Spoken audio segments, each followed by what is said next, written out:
안녕하세요. 심리맨입니다. 심리맨 TV 채널은 심리와 마음에 관한 이야기를 나누는 심리 전문 채널입니다. 구독과 좋아요로 응원을 해주시면 계속 좋은 컨텐츠로 보답을 해드리겠습니다. 오늘은요, 대인관계에 대한 이야기를 좀 해보려고 합니다. 우리가 대인관계에서 그 패턴이라는 게 있잖아요. 인간관계 패턴. 계속 습관적으로 행하는 그런 패턴이 있습니다. 두 가지 형태가 있죠. 하나는 선순환 구조로 작용하는 패턴이 있고요. 또 하나는 악순환 구조로 작용하는 패턴이 있습니다. 이런 악순환 구조를 보통 역기능적 패턴이라고도 얘기하죠. 역기능적인 패턴을 갖고 있는 경우에는 우리가 어떤 사람을 만나고 또 어디에 있든 간에 시간이 흐르면은 똑같은 결과를 맞이하게 됩니다. 왜냐하면 패턴화되어 있기 때문에 사람이 아무리 바뀌어도 결국에 기승전결을 다시 내려다보면은 똑같은 패턴으로 움직인다는 거죠. 그런데 그러한 인간관계 패턴이 역기능적 패턴이 변하지 않는 한 그것이 계속 반복되면 뭐가 될까요? 바로 그 사람의 인생이 됩니다. 그러면 그 인생은 어떠한 패턴을 갖고 계속 반복이 되는데 이러한 역기능적 인간관계 패턴이 인생에 반복이 된다면 그 인생은 어떤 인생일까요? 후회와 실패와 좌절과 또는 분노와 이런 것들로 점철된 그런 인생이 될 수가 있는 것이죠. 그리고 그런 것을 우리가 남 탓을 하게 되면 그것이 원망이나 분노가 되는 것이고요. 자기 탓을 하게 되면 자책이 되는 것이죠. 자기 비난이 되는 것이죠. 어떻게 하든 우리는 그러한 패턴에서는 길을 찾을 수가 없습니다. 그래서 이러한 것이 어떻게 패턴화 되는가에 대해서 여러 가지 이론이 있겠죠. 그런데 그런 것들은 이제 학자분들이 열심히 연구하도록 내버려 두시고 여러분들은 쉽게 이해하고 그리고 그것들을 생활 속에서 찾아내고 적용할 수 있으면 되는 거죠. 그러기 위해서는 쉬운 설명이 중요합니다. 복잡한 용어를 쓸 필요가 없어요. 특별히 제가 웬만하면 이런 이론적인 용어 이런 걸 웬만하면 안 쓰려고 합니다. 그냥 일상적인 언어로 최대한 얘기를 해보려고 하는데 그럼에도 불구하고 어떤 용어가 나갈 수도 있을 수는 있을 거예요. 그런데 그러한 용어를 잘 쓰지 않는 이유가 정신적인 문제에 대해서 특정한 용어를 부여하는 것이 필요악입니다. 이 필요악. 필요하지만 한면으로는 그것으로 인해서 오히려 더 문제가 될 수도 있는 그런 경우도 있습니다. 마치 우리가 게으른 어떤 행동을 하는 사람을 봤을 때 그 사람의 행동이 게으르다고 보는 것과 그리고 그 사람은 게으른 사람이야 라고 보는 것은 비슷해 보이지만 큰 차이를 보이게 되거든요. 우리가 낙인 찍는다고 그러죠. 꼬리표를 난다고 그러죠. 우리가 어떤 아이가 굉장히 산만해요. 그렇게 산만한 행동에 우리가 관심을 기울여서 그 산만한 행동을 우리가 조절할 수 있도록 도와주는 것은 문제가 없는데 그 아이가 산만한 아이야 라고 판단하고 낙인을 찍는 순간, 꼬리표를 다는 순간 그 아이는 그냥 산만한 아이입니다.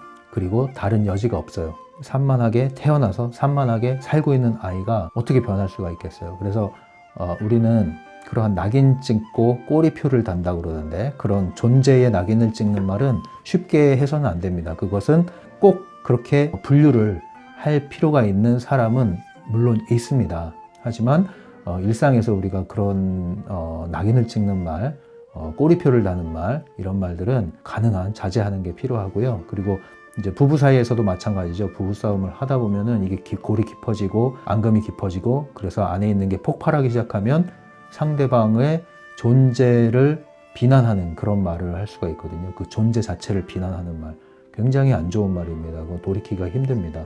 어떤 잘못한 행동에 대해서 얘기할 수 있죠. 그런데 너는 이런 사람이야 라고 낙인을 찍는 순간 돌이킬 수 없는 강을 건널 수가 있습니다. 항상 그런 것들을 주의를 하셔야겠습니다.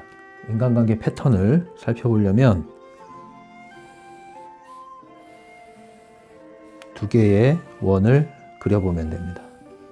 두 개의 원을. 그리고 이게 나고 이게 타인이에요.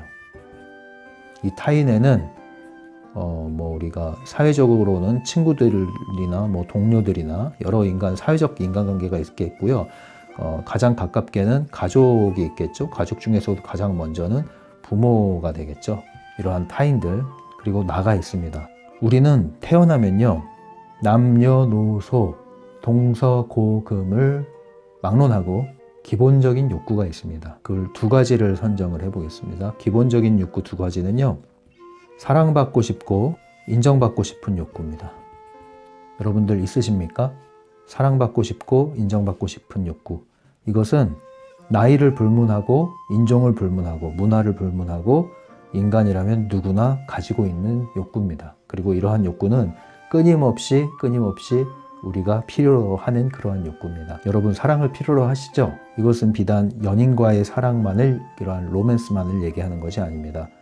나를 지지해주고 나를 보살펴주고 나에게 애정을 주고 이 세상이 안전하다고 느낄 수 있는 그러한 느낌을 받게 되는 것이죠. 사랑을 받음으로써요.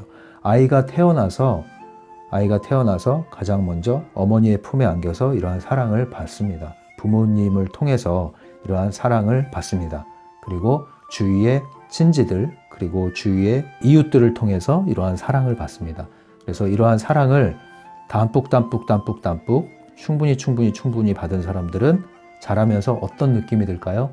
이 세상은 안전한 곳이고 사람들은 모두가 따뜻하고 나를 지지해주고, 그렇게 이 세상과 타인에 대한 지각을 하게 되겠죠. 그러한 사람은 어떻게 밖으로 행동이 나갈까요? 인간관계 속에서 사람을 두려워하고 경계할까요? 아니죠. 다가서죠. 사람에게 다가서는데 주저함이 없습니다. 왜냐하면 모든 사람은 나를 사랑으로 대해주고 나를 사랑으로 받아주고 사랑으로 품어주니까. 그러니까 사람들을 대하는 게 꺼리낌이 없습니다. 심지어는 이런 사랑을 담뿍 받아서 자란 그러한 아이인 경우에는 다른 아이들, 다른 친구들을 이렇게 또 사랑으로 관심을 해요. 그런 것들이 어렵지가 않습니다. 또 하나의 욕구가 인정받고 싶은 욕구라고 했죠. 인정받고 싶은 욕구도 마찬가지입니다. 아이뿐 아니라 심지어는 노인이 돼서도 여전히 이러한 욕구는 존재합니다. 어떻게 아냐고요? 한번 무시를 해보십시오. 무시당한 기분이 들면 그것은 그 밑바탕에 인정받고자 하는 욕구가 있다는 뜻입니다. 우리가 초월한 생명을 가진 사람이 아닌 한 이러한 욕구는 피할 수가 없습니다. 인정하셔야죠. 인정받고 싶은 욕구. 누구나 이러한 기대를 갖고 있습니다. 칭찬을 받고 싶고 네가 잘했다, 네가 최고다, 역시 이런 말을 듣고 싶어 하죠. 인정받고 싶은 욕구. 어린아이는 이 두 가지 욕구에 의해서 성장을 하게 됩니다. 이 욕구를 충족시키는 방향으로 행동이 강화되게 됩니다. 인정받고 싶은 욕구. 그래서 아이들은 엄마가 나를 칭찬해 주기를 기대하고 또 그러한 칭찬을 받기를 즐거워하고 그러한 칭찬을 해주는 쪽으로 행동이 더 강화되게 됩니다. 행동이 더 발달하게 된다는 뜻이죠. 그러면 이러한 사랑받고 싶고 인정받고 싶은 욕구를 둘 다 충분히 이렇게 욕구를 채우면서 자란 아이들은 소위 말하는 자존감이 높다고 얘기를 합니다. 안에 있는 심지가 든든한 거죠. 뿌리가 내려 있는 거예요, 뿌리가. 그래서 쉽게 상처를 받질 않아요. 왜냐하면 기본적으로 이 사람 안에 있는 마음속에 기본적인 세계관은 이 세상은 따뜻한 곳이고 안전한 곳이고 모든 사람들은 서로 사랑을 주고받고 나는 사랑받을 가치가 있고 모든 사람들은 나를 사랑해줘. 그리고 사람들은 나를 인정해주고 격려해주고 지지해줘. 그리고 나는 많은 인정을 받았기 때문에 또한 나는 이런 것들을 새로운 것들을 할 수 있는 자신감이 든든하게 안에 들어있는 것이죠. 그래서 이런 사랑받고 싶고 인정받고 싶은 욕구가 충족되면서 자란 그런 아이들, 그리고 그렇게 성인이 된 경우에는 크게 외부 환경에 요동을 하지 않습니다. 배가 고프지 않기 때문에. 배고픈 사람들은 늘 신경이 이제 예민하고 또 어떤 사람들은 밥 한 끼 식사 때를 놓치면 굉장히 화를 내는 사람도 있잖아요. 그리고 뭔가 이렇게 갈급하고 부족하면 사람이 편안하지가 않죠. 뭔가에 집착하게 되고 뭔가를 더 쫓게 되고 이런 게 있는데 이 두 가지 욕구가 충분히 뿌리 내린 성인인 경우에는 여유가 있습니다. 쉽게 일희일비하지 않게 되죠. 상대방의 반응에 그렇게 예민하게 반응하지 않습니다. 말 한마디, 눈빛 한마디, 태도 하나에 그렇게 예민하게 반응하지 않습니다. 어디 식사에 친구들을 초대했는데 나를 빼뜨렸다? 그렇다고 해서 거기에 그렇게 예민하게 반응하지 않습니다. 식사를 하러 갔는데 나한테는 숟가락을 놔주지 않았다? 다른 사람은 놔줬는데 뭐 이런 거에 그렇게 반응하지 않습니다. 여유가 있죠. 그리고 다른 사람들의 눈치를 그렇게 보질 않습니다. 왜냐하면 나는 사랑과 인정에 대한 이러한 욕구가 부족함이 없고 오히려 넉넉하니까. 모든 사람이 이러한 욕구를 100% 충전할 수는 없어요. 100%를 채울 수는 없습니다. 제가 쉽게 얘기하는 건데요. 쉽게 얘기해서 보통 이 7대3의 법칙을 얘기하잖아요. 보통 긍정적인 게 7의 수준이라면 이건 충분한 겁니다. 그런데 부정적인 것이 7의 수준이다. 그렇다면 이거는 많이 부족한 것이죠. 이 정도로 보시면 돼요. 뭐 100%라고 생각하실 필요는 없어요. 그래서 우리가 살면서 이러한 욕구가 좌절될 때가 있고 결핍될 때가 있죠. 하지만 또 다른 곳에서 채웁니다. 그래서 결과적으로는 평균적으로 이렇게 평균 이상의 수준을 유지했을 때는 별 문제가 없어요. 엎치락뒤치락 하더라도 결국은 중심으로 돌아옵니다. 마치 오뚜기가 이렇게 굴러다니다가도 제자리에 쓸 수 있는 이유는 중심이 있기 때문에 그러죠. 이런 것들이 중심을 잡아주는 겁니다. 그런데 이런 경우가 있죠. 자라면서 이것이 결핍될 수도 있다고 했어요. 하지만 결핍 상태가 과다한 경우 7의 수준으로 결핍이 오랫동안 지속적으로 유지되어 왔다. 그런 경우에는 이제 대인 관계에서 어떠한 역기능적 패턴으로 넘어가게 됩니다. 이를테면 어릴 때 우리가 충분한 부모의 사랑을 받아야 하는데 애착관계라고 그러죠. 애착관계에 있어서 문제가 생길 수가 있어요. 어머니, 가까이 있는 어머니, 그리고 넓게는 아버지, 부모님으로부터의 이러한 사랑에 있어서 우리가 결핍, 충분히 보살핌을 받지 못하는 경우, 이런 경우에 아이는 이제 예민해지기 시작하죠. 사랑을 갈구하기 시작하죠. 그리고 불안해지기 시작하죠. 인정받고 싶은 욕구. 그런데 아무리 내가 열심히 해도 이러한 인정 욕구가 채워지지 않아요. 오히려 더 강한 요구가 들어오고 또 판단이 들어오고 비난이 들어와요. 심지어. 그러면 또 역시 불안해지고 자기 자신에 대한 자아 이미지가 훼손되기 시작하죠. 나는 뭘 해도 안 되는 사람인가 봐. 사람들은 나를 미워해. 사람들은 나를 사랑하지 않아. 이렇게 이제 좌절이 늘어나게 되는 거죠. 그러면 이러한 결핍이 커지면 커질수록 대인관계에서 어떤 패턴이 나오기 시작할까요?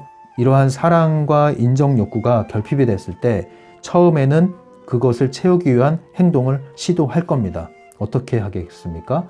보채는 거죠. 보채는 거예요. 근데 이제 상대방이 봤을 때는 굉장히 짜증날 수 있는 행동으로 보일 수도 있죠. 자꾸 보채니까. 어린애처럼 칭얼대니까. 근데 그게 뭘 뜻하는 거예요? 나를 좀 인정해줘. 나를 좀 알아줘. 나를 좀 더 품어줘. 나를 좀 관심해줘. 나를 좀 사랑해줘. 나를 좀 지켜줘. 이런 메시지를 그런 방식으로 보내는 거죠. 불안하니까. 그런데 그것들이 계속 거절당하거나 외면당하거나 무시당한다. 그럼 결국엔 어떻게 될까요? 결국에는 이러한 행동조차도 철회하게 됩니다. 그래서 이렇게 장막이 생기기 시작해요. 경계가 생기기 시작합니다. 담을 쌓기 시작하죠. 내 마음 안에 벽돌을 쌓아 올리기 시작합니다. 하나, 둘. 한 번에 이렇게 되는 건 아니에요. 서서히 벽돌 하나, 둘, 철조망을 이렇게 두르기 시작합니다. 왜 두를까요? 나를 지키기 위해서. 그것마저 하지 않으면 나는 죽을 것 같거든요. 그렇게 하지 않으면 나 죽을 것 같거든요. 외부에 있는 타인이라는 사람들이 나를 다 공격하는 것으로 느껴지기 시작하는 거예요. 사랑은 무슨 사랑? 사랑이 아니라 이 세상은 위험한 곳이야. 할 수 있는 한 사람들은 나를 등쳐먹으려고 그래. 어떻게 해서든지 나를 이용하려고 그래. 사람들은 자기밖에 몰라. 뭐 이런 관념이 생기기 시작하는 거예요. 결핍 욕구가 강해지고 이 결핍이 채워지지 않아도 벽돌을 쌓아 올리는데 우리가 이런 것을 기대하고 타인에게 갔을 때 오히려 타인으로부터 사랑이 짓밟히고 증오와 분노와 미움과 이런 것들이 날아오고 인정은 고사하고 나를 무시하고 짓밟고 이러한 경험을 한다면 그러한 것이 상처로 하나 둘 남다가 나중에 뭐예요? 그것마저도 이제 받기 싫어서 철조망을 두르고 담을 쌓기 시작합니다. 나를 지켜야 되니까요. 나도 살아야 되니까요. 그래서 이러한 경계를 만들기 시작하죠. 타인에 대한 경계선을 마음속에 하나 둘 만들기 시작합니다.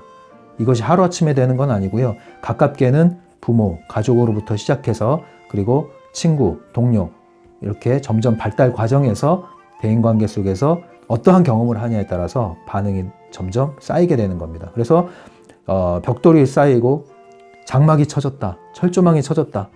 이것은 이미 패턴화됐다. 패턴화된 것은 계속 반복이 된다. 어떻게 반복이 되느냐? 이렇게 사랑과 인정에 대한 욕구가 좌절된 사람의 경우에 세상을 어떻게 지각해요? 이 세상은 따뜻한 곳이 아니라 차가운 곳이야. 냉혹한 곳이야. 나는 살아남기 위해서 누구도 믿으면 안 돼. 사람에 대한 기본적인 신뢰가 없죠. 일단은 의심하고 봐야 돼. 저 사람이 나한테 잘해주는 저 이유는 도대체 무엇 때문일까? 왜? 이 사람이 느끼기에는 이 세상은 냉혹한 곳이고 모두 다 이 정글의 법칙에 따라서 어떻게 하면 사람을 뜯어먹을까 하는 사람 투성이인데, 그래서 기본적으로 의심할 수밖에 없는데 누구를 믿겠어요? 그러니까 잘해주는 사람이 나오면 더 의심할 수밖에 없죠. 이러한 세계관을 형성을 한 겁니다. 그래서 이러한 기본적인 구조 안에서 대인관계를 시작하면 어떤 일이 벌어질까요? 이 아이가 처음에 이 나라는 사람이 가족으로부터 이러한 벽돌을 쌓기 시작했다고 한번 해봅시다. 그런데 이러한 역기능적인 가족 안에서 성장함으로 인해서 이러한 욕구가 좌절됨으로 인해서 일찌감치 경계 철조망을 만들어냈어요. 일찌감치. 그래서 학교에 갑니다. 학교에 가면 사회적인 관계가 여기서 시작이 되죠. 여러 친구들과 선생님과의 관계. 그런데 학교에서 친구들 중에는 여러 형태의 아이들이 있죠. 정말로 아주 풍성한 사랑을 받아서 거의 90% 수준으로 이렇게 자존감이 꽉 차 있는 아이도 있을 수 있고, 또 어떤 아이들은 60%, 이건 수치화하는 거는 제가 이해하기 쉽게 하기 위해서 하는 겁니다. 어떤 사람은 50%, 55%, 이렇게 있다고 칩시다. 이 아이는 지금 바닥 20% 상태, 자존감이 20% 상태. 그런데 이렇게 대인관계를 시도를 하고 유지를 하게 되겠죠. 그럼 어떤 아이들이 이렇게 다가올 거 아닙니까? 자연스럽게 다가오죠. 주로 이렇게 자존감이 충만한 아이들이 다가옵니다. 먼저. 그래서 관심을 보이죠. 사람에 대한 관심이 있어요. 이 사람은. 이 세상은 따뜻하고 모든 사람은 사랑받을 가치가 있고 우리는 서로 사랑해야 되니까. 그래서 이 아이에 대해서 관심을 갖고 다가옵니다. 다가오기 시작해요. 그런데 이 아이는 장막을 쳤단 말이에요. 경계선을 만들었단 말이에요. 경계선을 만든 건 뭐냐면 여기 이상을 넘어오지 마 이거예요. 여긴 내 영역이야. 여기 이상 넘어오면은 너는 나를 해칠 거야. 예전에 그랬듯이, 예전에 그 사람, 예전에 그 인간이 그랬듯이 여기를 넘어오게 되면 너는 분명히 나를 짓밟고 나를 상처 입히고 갈 거야. 그러니까 여기 이상은 절대 넘어오지 못하도록 내가 경계를 해야겠어. 그거거든요. 그런데 우리가 관심을 기울이면 사람들에게 다가가잖아요. 다가간다는 것은 뭐예요? 그 사람의 내면에 대해서, 그 사람의 생각과 감정에 대해서 호기심과 관심을 가지고 계속 접근하는 겁니다. 물어보기도 하고, 말도 걸어보고, 이렇게 선물도 해주고, 같이 먹을 걸 나눠주기도 하고, 친절하게 대하는 거예요. 배려를 해주고. 그런데 이 아이가 만든 선은 일반 사람보다 이 장벽이 높거든요. 그러니까 조금만 다가와도 걸리는 거예요. 다른 사람들은 충분히 교류하고 충분히 수용할 수 있는 그 수준으로 다가갔음에도 불구하고 경계하는 거예요. 경계하면 뭐예요? 까칠하게 나오는 거죠. 까칠하게. 예민하기 때문에 까칠하게 나오는 거예요. 경계 공보가 쉽게 올리는 거예요. 내가 살아야 되거든요. 그러면 대부분의 사람들은, 특히 이제 한 50% 수준의, 55% 수준의 사람들은 이러한 반응을 보이면 쟤 왜 저래? 그리고 그냥 튀어나갑니다. 왜? 굳이 그렇게 피곤하게 관계를 맺을 필요가 없거든요. 짜증나. 쟤랑 안 놀래. 튀어나가요. 그런데 얘는 90%라고 그랬잖아요. 얘는 그럴수록 더 마음이 쓰여요. 얘는 이런 애를 보면. 그래서 얘를 좀 더 품어줘야겠어. 사랑으로 좀 품어줘야겠어. 그래서 조금 더 다가가요. 이렇게 더 다가가면은 이 장막이, 경계선이 허물어진단 말이에요.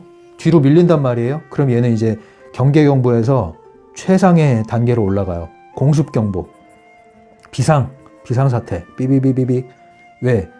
얘가 이렇게 다가오는 것은 도대체 무슨 꿍꿍이로 그러는지 모르겠지만 나는 너를 믿을 수 없어. 나는 불편해. 이제 급해진 거예요. 이제 빨간불이 들어온 거예요. 그럼 어떤 반응이 올라갈까요? 까칠한 수준을 넘어서 공격을 하기 시작합니다. 내가 살기 위해서. 큰 오해이긴 한데 이 사람의 세계 속에서는 이러한 반응을 할 수밖에 없어요. 살아야 되니까. 그럼 어떤 반응을 합니까? 더 가까이 다가가서 관심을 하려고 하니까 반발을 하는 거예요. 반항을 하고 저항을 하는 거예요. 그럼 이 사람이 볼 땐 어떤 느낌이 들어요? 정말 뜬금없고 황당한 느낌이 드는 거죠. 이해할 수 없는.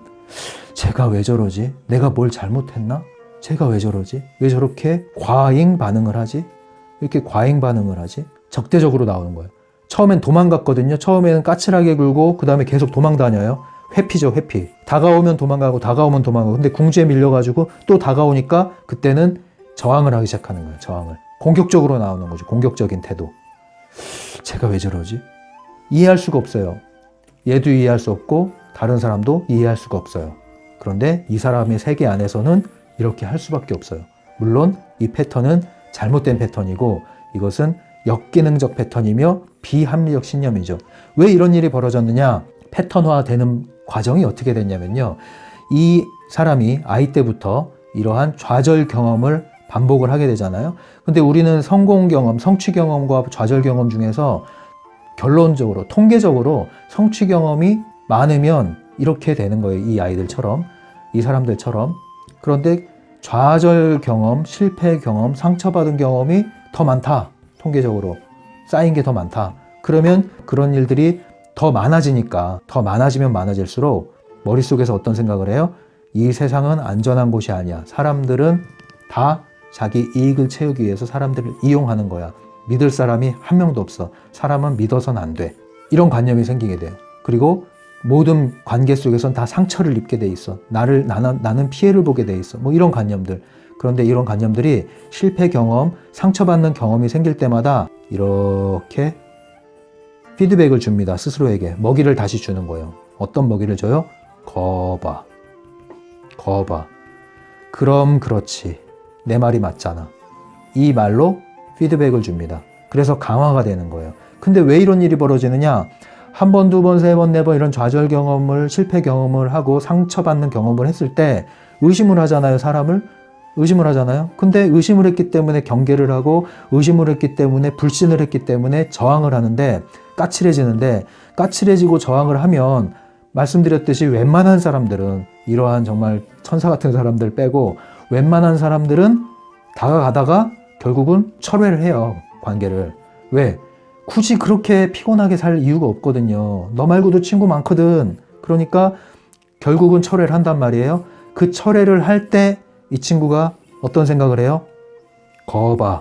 그럼 그렇지. 역시 내 생각이 옳았어. 사람은 다 이래. 세상은 다 이래. 이런 패턴을 강화시키는 피드백을 스스로에게 주입하기 시작합니다. 그래서 이게 강화가 되는 거예요. 철옹성이 되는 거죠. 이 사람들은 떠나가는 만큼 철옹성을 만들고 더 다가가기 힘들어지고 이렇게 외로운 섬 안에 갇혀서 그 섬 안에 성을 쌓고 그 성 안에 감옥을 만들어서 그 감옥 안에 독방 안에 갇혀서 이 세상을 자기만의 시각으로 판단하고 바라보면서 시간이 흘러갑니다. 어떻게 하시겠습니까? 깨부시고 나오셔야죠. 당신이 생각한 그 생각은 사실이 아닙니다. 맞는 구석이 있죠. 그런데 전체적으로는 이만했던 한 주먹에 주먹만한 눈 하나가 당신의 잘못된 생각으로 인해서 눈덩이다 되다 못해 눈사태가 됐어요. 눈사태가 됐어. 눈사태가. 거기 깔려 죽은 거예요. 이거 누가 만든 거예요? 내가 만든 거예요. 자, 이거를 어떻게 복원하겠습니까? 그래서 일반인들이 이것을 해결하기란 쉽지가 않습니다. 그래서 전문가라는 심리 상담 전문가가 존재하는 거죠. 그 심리 상담사는 어떻게 접근을 합니까? 이러한 내담자의 패턴을 간파를 하고 이러한 내담자를 끝까지 바라봐주고 받아주고 지켜봐주고 그 자리에 굳건히 서 있습니다. 온갖 저항과 비난과 화살이 날아와도 끊임없이 그 자리에 버티고 서서 똑같은 태도를 일관해줍니다. 괜찮아. 나는 이해해. 나는 너를 알아. 너를 알아줄 거야. 다 받아줄게. 괜찮아. 그러면 흔들리기 시작해요. 왜? 이제까지 이런 사람이 없었거든요. 내가 이 정도로 공격을 하고 내가 이 정도로 반응을 하면 떨어져 나가야 정상인데 이 사람이 안 떨어져 나가면 내가 만든 관념, 세계관, 세상이 흔들리기 시작하거든요. 그럼 내가 그 안에서 살았던 내 존재가 흔들리기 시작해요. 그래서 이 사람도 밀어내야겠어. 그래서 심리 상담가를 향해서 계속 저항을 합니다. 상담을 끝내고 그냥 나가는 경우도 있죠. 그런데 이걸 잘 넘겨야 돼요. 이걸 뭐 전문 용어로 전이 역전이가 일어난다 이렇게도 얘기를 하는데, 끊임없이 이 자리에서 잘 이 관계를 유지를 할 경우에 결국에는 베를린 장벽이 무너지듯이 이 철옹성에도 구멍이 나고 빛이 들어오기 시작합니다. 그 빗줄기 하나가 이제 사람을 변화시키기 시작하는 거예요. 새로운 경험이죠. 새로운 경험. 지금까지 살면서 나는 이런 경험을 해본 적이 없고 이런 사람을 만나본 적이 없어요. 그런데 이런 사람도 있구나. 이런 경험을 내가 할 수 있구나. 아, 예외가 있구나. 예외가 있구나. 거기서 새로운 인식이 시작되는 겁니다. 그 새로운 인식을 가지고 자신감을 얻어서 세상에 나가서 새로운 경험을 반복하게 되면 이러한 역기능적인 사고와 패턴은 변화되는 길로 이르게 되는 것이죠. 그래서 이 심리 상담가는 정말 제자리에 든든하게 뿌리를 내려서 온전히 상대방을 수용해지면서 서 있어야 하는 역할을 수행하게 되는 것이죠. 이게 간단치는 않습니다. 그냥 얘기 잘 들어준다고 되는 것만은 아니에요. 자, 이러한 관계. 그래서 이것이 일상에서 변화되는 경우도 물론 있습니다. 가족에게서 충분히 이러한 사랑과 인정받고자 하는 욕구를 채우지 못했다고 해서 여러분 절대 원망하지 마세요. 누구를 원망하지 마세요. 원망하면 답이 없습니다. 정말 답이 없습니다. 특히 20세 이상 성인이 되신 분들 절대 부모를 원망하지 마세요. 절대 누구를 원망하고 탓하지 마세요. 거기서부터는 여러분들이 스스로 자기 무덤 판다고 그러죠. 스스로 눈사태를 만들어가는 거예요. 그거는. 거기서부터는 여러분들의 책임이지 부모 책임이 아니에요. 절대 원망하지 마세요. 원망해서 해결이 되면 여러분들에게 정말 원망 센터라도 만들어줘서 거기서 원망 집회를 하고 싶어요. 그런데 원망해서 변하는 건 하나도 없습니다. 결코 변하지 않아요. 결코 변하지 않아요. 자, 그래서 이것을 빨리 깨달으셔야 된다는 거죠. 그런데 좋은 사람을 만나는 경우에는 물론 내가 마음을 열었기 때문에 되는 거지만 이러한 친구 관계나 동료 관계, 사회에 이제 뭐 직장 나가서도 동료 관계나 아니면은 학교에서는 뭐 친구, 급부 이런 관계들이 있지 않습니까? 가족을 떠난 관계. 거기서 이러한 사람을 만날 수가 있어요. 이러한 사람을 만나서 이것이 흔들리다가 열려서 깨져서 또 변하는 경우도 있어요. 그게 이제 대표적인 게 연인 관계죠. 왜냐? 결혼하기 전에 연인 관계가 가장 치열하고 친밀하고 열정적인 관계 아니겠습니까?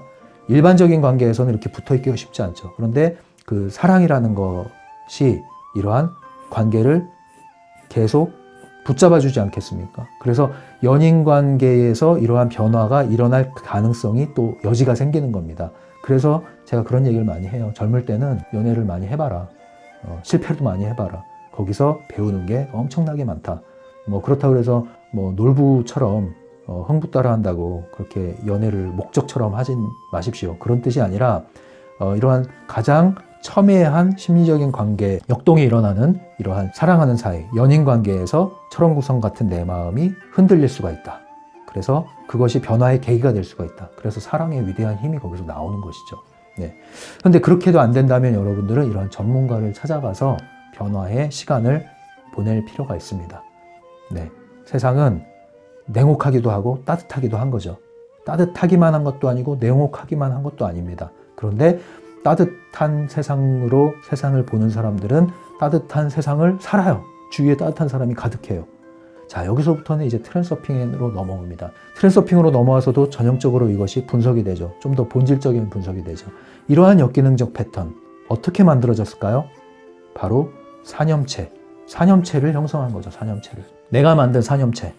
그것이 펜듈럼으로 확대됐고 확장됐고 발전했고 그 펜듈럼이 이제는 나를 인생에서 계속 나를 휘두르면서 이 패턴화된 생활을 살게끔 만드는 겁니다. 이러한 감정을 계속 느낄 수 있는 환경을 주죠. 그러한 사람을 불러오고 그러한 사람을 통해서 계속 이 패턴 안에 머무르게 만드는 겁니다. 그 본질적인 주적은 펜듈럼에 있다. 여러분들이 이렇게 이제 이해하셔야 됩니다. 트랜스서핑을 하신다면. 그래서 원망하지 말라는 거예요. 부모를 탓하지 마세요. 부모를 탓하지 마세요. 펜듈럼이 원흉입니다. 나 자신을 자학하지 마세요. 학대하지 마세요. 펜듈럼이 원흉입니다. 보이지 않는 이 펜듈럼에게 더 이상 먹이를 주지 마시고 여기서 빠져나오셔야 됩니다. 정말 그림자 같은 거예요. 헛개비 같은 거예요. 아무것도 아니잖아요. 종이 호랑이. 호랑인데 무서워했는데 알고 보니까 종이야. 종인 걸 알았으면 어때요? 후 불어버리면 끝나는 거예요. 밟아버리고 찢어버리면 끝나는 거예요. 아무것도 아닌 것입니다. 아무것도 아닌 것에 내가 세월을 낭비하고 미래도 저당 잡혀서 불안해하고 걱정할 이유가 하나도 없다는 거죠. 내가 이제까지 이렇게 살아왔으니까 앞으로도 그렇게 살 거야. 그것 때문에 평생 가는 거야, 이게. 그렇지 않다니까요. 이 순간 의도하고 결정을 하란 말이죠. 선언을 하란 말이죠. 거기서부터 구멍이 나는 거예요, 여기에 구멍이. 빗줄기가 들어오기 시작하는 거예요. 그러한 선언이 필요하죠. 결정이 필요하죠. 태도의 전환이 필요합니다. 행동, 새로운 행동이 필요합니다. 거기서부터 빗줄기가 들어오는 거예요, 조금씩. 그것이 나를 변화시키는 거예요. 1, 2, 3년 지나면. 하루아침에 안 변한다고 좌절하지 마시고, 하루아침에 변하려고 애쓰지도 마시고, 안 변한다고 문을 걸어두지도 마시고, 변한다니까요. 뭘 하면? 이러한 전반적인 상황을 인식하고 이것이 정말 헛개비였다. 환상이었다, 환상. 환상 속의 그대들을 대한 거예요, 환상 속의 그대들을. 이러한 펜듈럼에서 나오시라는 거죠. 내가 이 생각을 하면 할수록 자석처럼, 이게 자석 모양이네요, 또 하고 보니까. 내 스스로에게 이러한 생각의 먹이를 주면 줄수록 나는 자석처럼 이 환경을 계속 빨아들이는 거예요. 정확히 여러분들은 부정적이고 소극적인 방면의 트랜스서핑을 정확히 하신 거라고 보면 돼요. 강력한 에너지로 트랜스서핑을 너무 잘한 거예요. 부정적인 의미에서. 그거를 이제 뒤집으시라는 거죠. 그래서 책임을 여러분 스스로 인정하십시오. 내 선택이 이렇게 나를 만들었다. 그러면 앞으로의 미래도 내가 지금 결정하고 선택하는 거에 의해서 달라질 수 있다. 그거를 받아들이시라는 거죠. 그 선택권을 회복하는 순간 의도를 선언하시고 거기서부터 변화의 길이 생기는 거지, 여기에 절대 휘둘려가지 마시라는 거죠. 지금까지 나를 이렇게 만든 누구를 탓하지도 마시고, 환경을 탓하지도 마시고, 미래를 불안해하지도 마시고, 여기서부터가 시작입니다. 안 된다 안 된다 하지 마십시오. 그거 먹이 주면 안 된다 안 된다 알았어 하는 거울의 법칙에 의한 환경이 오게 되어 있습니다. 더 나아가서 사랑받고 싶고 인정받고 싶은 욕구, 이 욕구에서 벗어나십시오. 이게 프로그래밍 된 겁니다. 펜듈럼의 프로그래밍이에요. 누가 인정해 주던 않던 거기에 너무 지나친 중요성을 부여하지 마세요. 누가 나를 사랑해 준다 안 사랑해 준다에 너무 의미를 부여하지 마세요. 내가 나를 사랑하고 나를 인정하는 데서 사람들이 나를 사랑하고 나를 인정하게 되어 있는 겁니다. 시간이 다 됐네요. 계속 나중에 이어서 또 할 수 있겠습니다. 감사합니다.